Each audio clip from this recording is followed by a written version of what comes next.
I am going to prepare a piece of squash, a small piece of a brown onion. We're going to use 3 small carrots. These I just peeled. 2 of these golden Yukon potatoes. You can use any potato you want, but I would suggest this. I am going to peel it before I put it into the pot.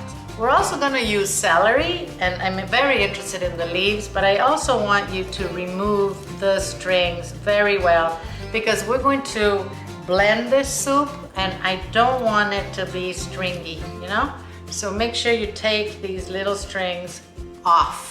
To all this, we're going to add a garlic clove. I have a piece of jalapeño which I had in my refrigerator. I'm just gonna use it as is. I'll just take the stem off. Optional as always. We're also gonna use baby spinach leaves. As you can see, I covered this with water. It's not super full, it's just covering the vegetables. This is the size I cut the potatoes so they cook faster. And this is the size I cut that squash. And notice that again that I am leaving all these leaves. They're going to give this soup a very special flavor. I am going to simmer this for about 20 minutes until the potato and the squash are softened, and I'll come back to you. So the squash and the potato and the carrot is completely cooked. I am going to now fish out the onion.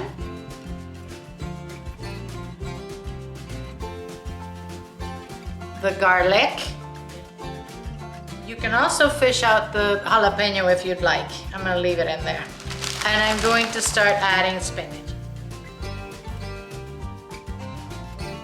We're going to just sink that spinach into the hot broth and it's just gonna start wilting.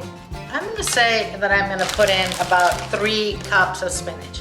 Now we're gonna blend this. After it's blended, we will season it with salt and some pepper, and our soup will be ready to serve.